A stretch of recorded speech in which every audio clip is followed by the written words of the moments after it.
Welcome back, everybody. I'm Jay. He's Maddie. It's Yankee and the Brit. We're bringing you a special episode about the guy who's taken the NFL by storm, Josh Dobbs. But in the reverse, I'm wide awake. Maybe Maddie's tired because it's AM over by him for once. Well, AM isn't went to sleep and woke up, not 3 a.m. I was going to say I normally do these things at 3 a.m. It's just I'm normally awake all the way through the day. Instead, it's actually 10:30 a.m. over here, so not tired yet. Just been down, had breakfast, and then come up and done a podcast. This is the lovely life, Jake. We should do this all. We should do it this way around all the time.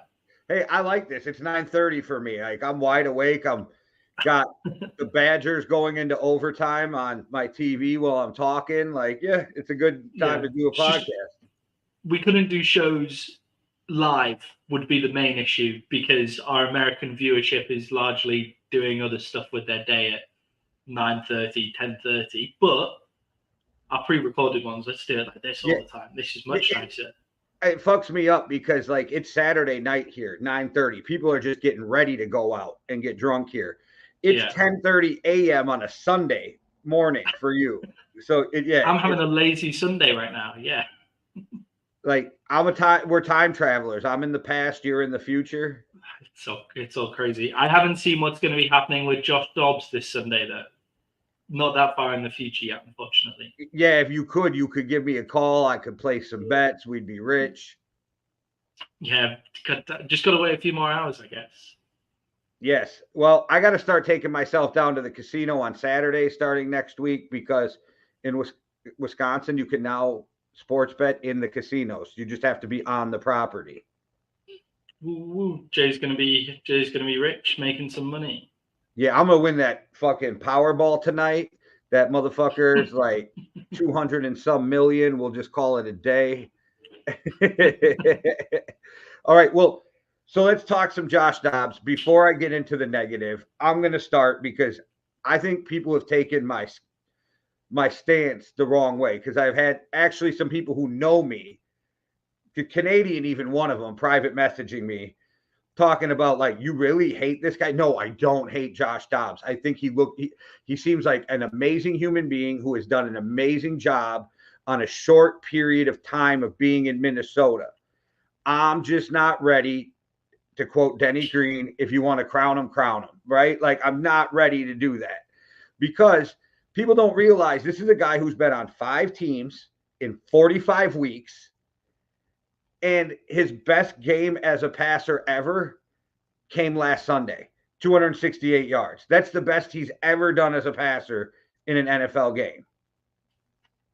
Yeah, I think it is the fact that you do look at those teams that he was playing for, though, right? Like the Cardinals, which I mean, with Kyler Murray, they look good, but the Titans he's played football for as well. So, of course, the best game is going to come with Minnesota. The yardage is a problem. The 268 yards he got this week. And 220 something of them were in the first fucking half. See, that's the interesting part of the Josh Dobbs conversation. It's how did he play so well in the first half last week and then got nothing going at all in the second half? Was that the Saints' adjustments and they didn't adjust to it? Were they largely playing off the script in terms of the way that they set up last week? Like for the first half, was most of it all scripted and just ready to go? They knew exactly what plays they were going to run. And then the Saints made the adjustment and then Dobbs couldn't adjust from that. And do I think he's smart enough to adjust? I do. But it took Kirk a whole year to understand the system to be playing the way Kirk was playing this year, right? After he played well last year, but like the way he was playing this year was impressive. And I just like, I see all these fans and it's not even Vikings fans, people on TV, like right away, it's just like, well, he's just got to replace Kirk Cousins. It's like, calm down. He's thrown for a little over 300 yards in 2 games. Or like the Vikings I've heard this now. Well, now the Vikings don't need to draft a quarterback. The kid's almost 30. He's a running quarterback. Like if he can play the rest of the season and play well and you can save money and move on and you feel comfortable, then that's one thing, but I'm just not on the train yet. I will say one thing that Josh Dobbs has done for me, but it's on another player. Josh Dobbs has proved to me TJ Hawkinson may be the best tight end in the NFL. And the only reason he doesn't get recognized is because he has not been playing with Patrick Mahomes. Interesting take. And I do think TJ Hawkinson is in that top 3 conversation of Kelsey, Andrews, and TJ Hawkinson. So they played They played the 6th best defense last week, and in the first half, 10 for 125 with broken or fractured ribs. Yeah, he is a beast. Don't get me wrong. TJ Hawkinson is an absolute beast. To say he's better than Travis Kelce has been, and Travis Kelce is is going to be an all-time. Not overall his career. I'm saying right now. Right now. Okay, I can take right now. I can take right now. Okay, that makes more sense to me.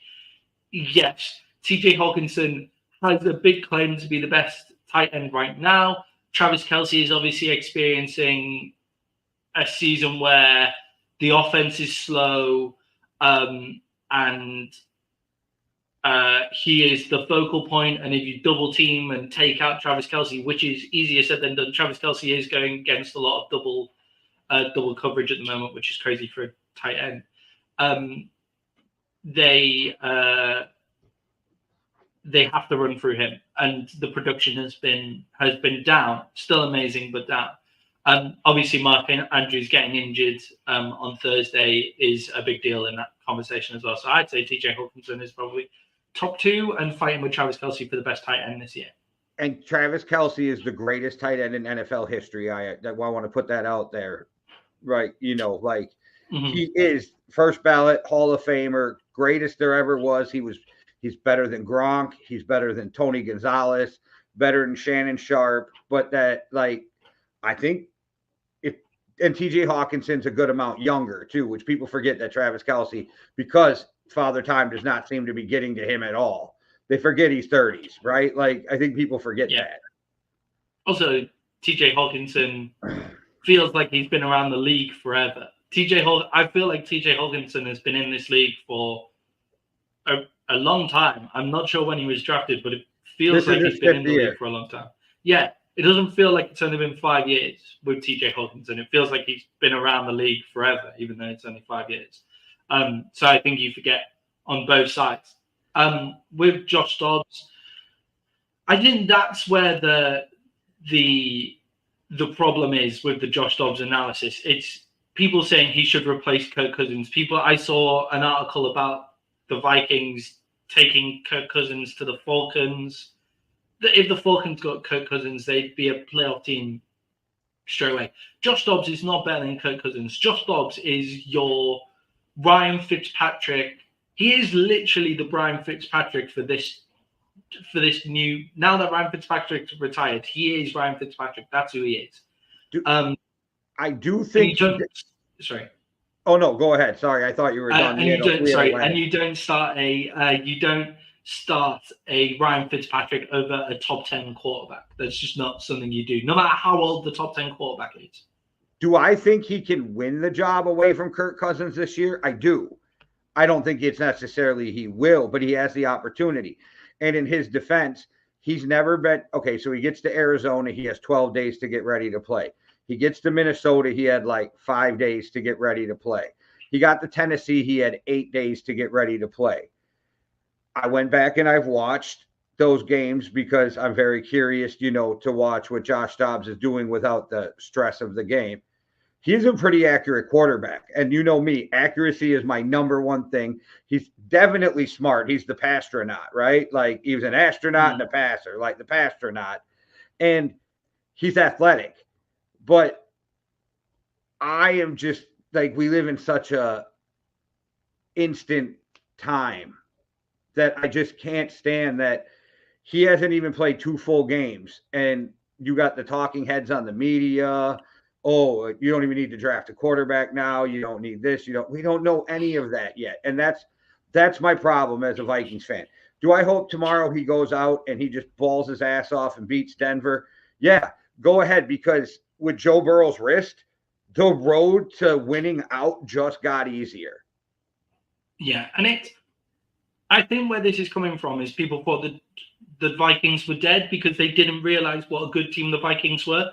Obviously, on this show, we've been saying how good the Vikings were all season and that they were losing some one-score games that they won last year, and that as soon as they fix this turnover problem, which was just a bit of a crazy anomaly, as soon as they fix this fumble problem, they're going to be totally fine.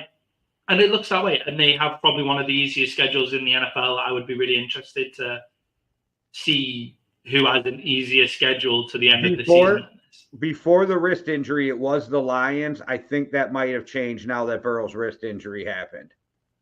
Yeah, do we have how long Burrow's going to be out for? He's out for the season. Going to be out for the season. Yeah. Yeah, it looked bad. It did look bad. So the Bengals couldn't move the ball at all. So that's the Bengals finished. But the Vikings have an excellent defense, which is what you need when you have a quarterback like Josh Dobbs. And they have an awesome receiving core, especially when JJ's back in there. They have an excellent receiving core. And look, the run game could be improved, but Ty Chandler looks like he's the improvement that they need in the run game. So this is the exact kind of team where you take a guy like Josh Dobbs, you take a guy like Ryan Fitzpatrick, you take like a Taylor Heineke style quarterback, and you go, okay, don't fuck this up. And Josh Dobbs is probably an elite level of that kind of list. The NFL NFL.com have got him ranked at 19 in the quarterback list, which I was like, well, 19 is pretty high. There's got to be players that are better than him between 19 and 32. Well, Deshaun Watson is in front of him, debatable. Russell Wilson is in front of him, which, okay, yeah, that's kind of fine. And then you've got Kenny Pickett, Gardner Minshew, Taylor Heineke, Will Levis, Mac Jones, Jordan Love, Aiden O'Connell, Tyson Bagent, Breece Hall, Zach Wilson, Tommy DeVito, Clayton Tune, and Brett Rippon down to 32, and you go, oh yeah, he's better than all those guys. Like, there's nobody there that I'm like, yeah, Josh Dobbs isn't better than them. So he's the 19th best quarterback in the league right now. Debatably, but Joe Burrow's going to fall off because of his wrist. He's the 18th best quarterback in the league right now. Could be going up to 17th if you think he's better than Deshaun Watson, which I think he's playing better than Deshaun Watson right now. He's out for the year now, too. Is out for the year as well. So, yeah. Josh Dobbs is the 16th best quarterback in the league right now. No, 17th best quarterback in the league right now. That's good enough. And he is good enough and he is smart enough to do this. The only problem with his stat line, bearing in mind this is also taking in his time at the Cardinals, so that's okay. But 9 games, 63.2 passer percentage, not great. Obviously, time at the Cardinals. 1,727 pass yards. That's 5.8 yards per attempt. Not horrendous. He has 10 passing touchdowns, and he has 4 rush touchdowns, and he has 324 yards rushing. The big problem is 5 interceptions, which isn't horrendous. 10-5 touchdown to interception ratio. 11 fumbles in 9 games this year. 11 fumbles. So he needs to just make sure he can hold on to the fucking ball. Yeah, that's Lamar's problem this year, too. I don't remember how many he has, but he's got an astronomical number of fumbles because they run with it. They got to stop running like their quarterbacks. When they run, they need to tuck the ball like they're, yeah, that. But I just try to think because I know ESPN Fantasy Football has Josh Dobbs as the 18th best quarterback, but I know that has to do with rushing yards and rushing touchdowns and, you know what I mean? Justin Fields is a monster in fantasy football. So, like, yeah, Josh Dobbs' fantasy potential, I think, is better than 18th in terms of quarterbacks in the league. He's been scoring mid-20s very regularly this season in fantasy football. And that's the thing about Denver. I think they've only scored over 24 points once this year. Yeah. Yes. Who is that against? They so the Broncos, the defense has been, we'll talk about it more on the pre-game show. Everybody tune in, subscribe and watch that. They scored 24 points against the Chiefs, and they scored 31 against the Bears. They scored 33 against the Commanders, but lost. And then that's it. So twice this year, above 24 twice this year, once against the Bears and once against the Commanders. Yeah, so I just wanted to clear that up. That's kind of why I wanted to do this episode, is because there's no hatred towards Josh Dobbs. I've watched every interview I could find on him since he's put on a Vikings uniform. He seems like the most humble. He seems like a great teammate, an amazing guy. It was just, I was getting so frustrated with the fact that people are like, he's balling out of his mind. He's the best quarterback the Vikings have had since Brett Favre was there. And I'm like, maybe he turns into something amazing. And if anybody can do it, I think a Kevin O'Connell type system is great for him. But he just had the best game of his career, and he only threw for 40 yards in the second half. Yeah, I was also definitely surprised when you said he was 30, because I haven't clocked that. Yeah, I think he's either just turned 30 or is about to turn 30. Yeah, so Josh Dobbs. So they he's 28, just about to turn 29. Sorry. Right. Okay, 28, about to turn 29. Okay. But he got drafted in 17. Yeah, he's been around the league for a while. Smart guy. So Kirk Cousins comes back totally healthy. Next season, what do you do with Josh Dobbs? Well, if you can re-sign him, you do, but I think you're only going to be able to keep one of them if he keeps playing well, because let's say Josh Dobbs plays really good and makes the playoffs, right? Let's say he wins a playoff game even, but you decide you're going to keep Kirk. Okay, let's just say that happens. Other teams are going to be paying Josh Dobbs $20-some million a year, which he has never seen in his career. You know what I mean? Yeah. So, but here's the thing. Now, if Josh Dobbs can come out and win this job, and the Vikings can get him for like $23 million a year, okay, I'm okay with letting Kirk walk. I'm not like so fixated on that it has to be Kirk Cousins. I'm just saying, you got to show me over the next, what do they got? 7 games left? You got to show me over the next 7 games. Are you much more on the side now of let's get to the playoffs rather than worrying about the draft pick? Because we're going to make the playoffs, I'm just sucking it up and going that route, because if you need a quarterback, this is a great time to not have a great year. Like, I just watched Penix play his fucking ass off today. I watched Caleb Williams look like ass, but that's a whole different story. But I'm just watching college football today, and I'm like, man, there's a lot of good fucking quarterbacks in college football right now. Yeah, and I think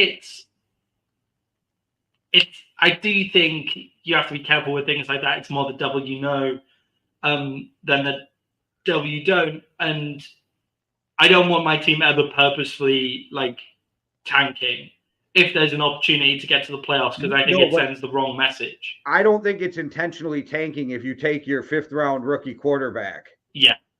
And play him to see what you got. You know what I mean? And then you take an extra couple weeks if JJ's not totally 100%, if you're losing, right? You can do things like that without it technically. I don't think it's a total tanking job, because why would you bring JJ back if you can't make the playoffs, right? Like that kind of thing. But it looks like they're going to make the playoffs as long as they don't implode. So I'm just sucking that up. I just don't think that they're going to win a Super Bowl with Josh Dobbs, but I absolutely hope he proves me fucking wrong. He wins the Super Bowl and the Vikings sign him again and we move on with a ring. I would be the happiest fucking Vikings fan in the world. I would. Yeah. I think he's in a team where I think he does good for this Vikings team, and I think the Vikings team does good for Josh Dobbs. I think Josh Dobbs has already secured himself a starting job next year, whether it's with Minnesota or anywhere else. Atlanta, that kind of system would work well for him. There's plenty of places where he could go to in the NFL and be a starter. Yeah, and even the Bears, if they move on from Justin Fields, he could be the bridge quarterback to whoever they draft, right? That kind of thing too. I do think if he is going to succeed, this is the perfect type of system for him to succeed. And I can tell by the interviews, Kevin O'Connell loves this kid and he loves his athletic ability. Yeah, I think the big barometer on Josh Dobbs is how well he does with the Vikings, obviously, but then also how well Kyler Murray does with the Cardinals, because all of a sudden the Cardinals look like they have weapons there that weren't there when Josh Dobbs was there. Like there's guys on that Cardinals team where you think, oh yeah, they're a weapon now. And it's like, well, they were there when Josh Dobbs was there. Why did we not think that they were a weapon then? And I know it's Kyler Murray after one game. We'll see how healthy he stays. But and you could always argue if they both play great, then the system just fit Dobbs better, right? Like, because people want to act like the system doesn't matter or they're a system quarterback. But you and I have always said every quarterback's a system quarterback. And if you have a smart coach, they build that system around what your quarterback does well. Yeah. Yes, definitely. And I think obviously the Cardinals team is built for Kyler Murray. We'll have to talk about Kyler Murray at a separate time because that's an interesting story as well.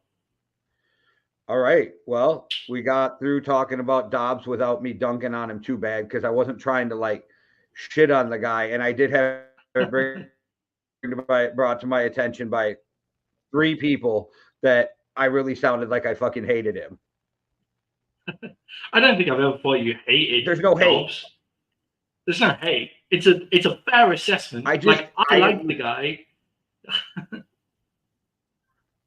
I was just so excited for what I saw out of Kirk this year and where that team was going, and what I really felt was a chance to like make a push in the playoffs as long as the defense just kept getting better, right? And then his fucking Achilles explodes. So we're having a weird year of injured quarterbacks. It's really strange how many fucking quarterbacks are injured this year with a league that goes out of their way to protect the quarterback. Yeah. So the Vikings have a healthy quarterback, a good defense that everybody's sleeping on, and an excellent wide receiver core. That's scary in the playoffs. I wouldn't want to face the Vikings in the playoffs. Who would have ever thought I'd be saying this a year later, but they got a good offensive line. Yep. Good offensive line. Seems to have made its way through the season and kind of fixed itself, which is quite nice. Yeah, we knew that they had good tackles, right? And then last year, Brad Perry played very well at center. That's why they re-signed him. So we're like, our guards are weak as shit. Ingram has really came on his second year, which makes sense. And they brought in Reisner for Cleveland, and he seemed to gel with them. And ever since he's been there, if you watch him, it is amazing. Reisner is 10 yards down the field on every run, blowing up fucking corners. Yeah. Is Christian Darrisaw still injured? No, he played last week, so he should be. He played last week. Cool. Yeah. Yeah. The Vikings offensive line with Christian Darrisaw in is a different animal to like the Vikings offensive. Sorry, the Vikings offensive line with Christian Darrisaw in is a different animal to the Vikings offensive line without it. It drives me crazy, and I love it at the same time. But the Vikings do really err on the side of caution when a guy gets injured, and they keep him out a week or two longer than they probably have to be safe. Yeah, I mean, that's not a terrible thing. That's why they got voted the top for players in the NFL. I said I like it and I hate it at the same time because I want JJ back. You know what I mean? And I'm like, it's a fucking hamstring. Just shoot it up and come back. But yeah. Yeah, you shouldn't need JJ to beat the Broncos this week. But I just want JJ back in that offense because the longer they get to play together, if they are going to go to the playoffs, and I really like them to play together a while before we have to play the Lions twice. Yeah, that's a good point. That connection is going to be really important going into this run for the playoffs, which the Vikings can still make, and not because they've got Josh Dobbs, but they wouldn't be making it if they had Jaron Hall. If it ended right now, they'd be the 7th seed, I think. They're only like a game behind you guys, which is wild. Yeah. And they just beat 2 teams in Arizona or in Atlanta and the Saints, where they'll own the tiebreakers if it comes down to any of those teams. So they're in a good position. They're in a great position. They're in a great position to make the playoffs. They're a team you don't want to face in the playoffs. They're the kind of team that you don't want to face in the playoffs. Look, do I think they're going to win a Super Bowl with Josh Dobbs? No. Does Josh Dobbs make them a team that I don't want to face in the playoffs? Yeah, I think he does. And I don't wish injury on anybody, but the way these injuries keep happening to quarterbacks, you could sneak your way into the Super Bowl if you get in the playoffs and the wrong person gets injured. Yeah, like, would you be surprised if the 49ers are injured? I don't think Jalen Hurts is going to get injured. He doesn't seem like he's a very durable quarterback. I'm not hoping it on him, but say any team's playing the Eagles in the say the NFC Championship game, and on the third play, Jalen Hurts takes a concussion. Yeah. There's you wouldn't be surprised if Dak Prescott got injured. I didn't want to bring him up because he's so injury prone. I didn't want to jinx the fucking guy. Yeah, he gets like a couple of games every year. Like, would you be surprised if? And then the other quarterbacks, you think, oh yeah, well, the Vikings can beat him. The Vikings can beat that team. I wouldn't feel who the other teams in the NFC that are going to be making it. Like the Seahawks, the maybe. Buccaneers with Baker. They've already beaten the Saints. Yeah, the Seahawks. You think that could go either way? Like, I wouldn't be surprised if they snuck their way through if there was a couple of injuries in key positions. And who knows? Maybe Josh Dobbs turns out to be the next fucking Steve Young. I don't know. But all right, guys, thanks for watching. Stay tuned. We're going to come back with you this week, too, with another episode about the Cowboys and Bill Belichick. All right, make sure you. Oh, well, I didn't bring up the rumor, but thanks for watching. One world, one love. Deuces.